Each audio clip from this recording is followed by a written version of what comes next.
ಎಲ್ಲರಿಗೂ ನಮಸ್ಕಾರ. ಇವತ್ತು ನಾವು ಪೆರಿ ಪೆರಿ ಚಿಕನ್ ಮಸಾಲ ಮಾಡೋಣ.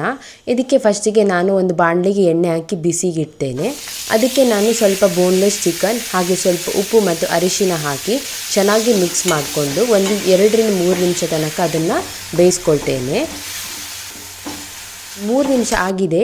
ಇವಾಗ ನಾನು ಅದಕ್ಕೆ ಶುಂಠಿ ಬೆಳ್ಳುಳ್ಳಿ ಪೇಸ್ಟ್ ಹಾಕಿ ಚೆನ್ನಾಗಿ ಮಿಕ್ಸ್ ಮಾಡ್ಕೊಳ್ತೇನೆ.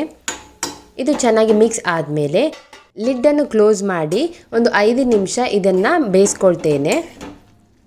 ಇದು 5 ನಿಮಿಷ ಆಗಿದೆ. ಈಗ ನಾನು ಇದಕ್ಕೆ ಒಂದು ಅರ್ಧ ಕಪ್ಪಷ್ಟು ನೀರನ್ನು ಹಾಕಿ ಇನ್ನೊಂದು 5 ನಿಮಿಷ ಬೇಯಿಸ್ಕೊಳ್ತೇನೆ. ನೀರನ್ನು ಹಾಕೋದ್ರಿಂದ ಚಿಕನ್ ತುಂಬ ಸಾಫ್ಟಾಗಿ ಬರ್ತದೆ.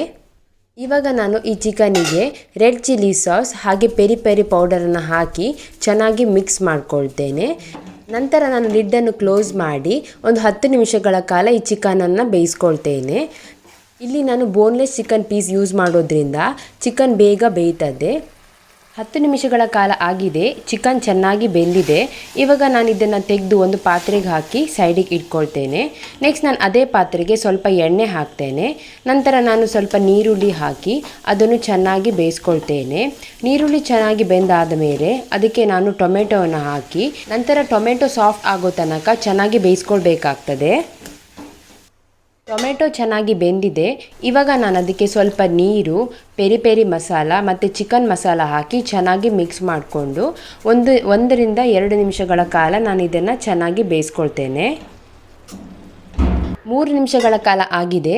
ಮಸಾಲ ಚೆನ್ನಾಗಿ ಕುದಿ ಬಂದಿದೆ. ಇವಾಗ ನಾನು ಅದಕ್ಕೆ ಬೇಯಿಸಿರೋ ಚಿಕನನ್ನು ಹಾಕಿ ಚೆನ್ನಾಗಿ ಮಿಕ್ಸ್ ಮಾಡ್ಕೊಳ್ತೇನೆ. ಚಿಕನ್ ಚೆನ್ನಾಗಿ ಮಿಕ್ಸ್ ಆಗಿದೆ.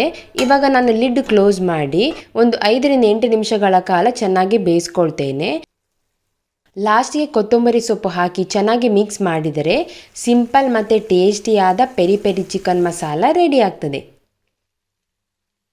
ಇದನ್ನು ನೀವು ಅನ್ನದ ಜೊತೆ ಅಥವಾ ಚಪಾತಿ ಅಥವಾ ಪೂರಿ ಜೊತೆ ಸಹ ತಿನ್ಬೋದು. ಇದಂತೂ ತುಂಬ ಟೇಸ್ಟಿಯಾಗಿರ್ತದೆ. ಒಮ್ಮೆ ಟ್ರೈ ಮಾಡಿ ನೋಡಿ.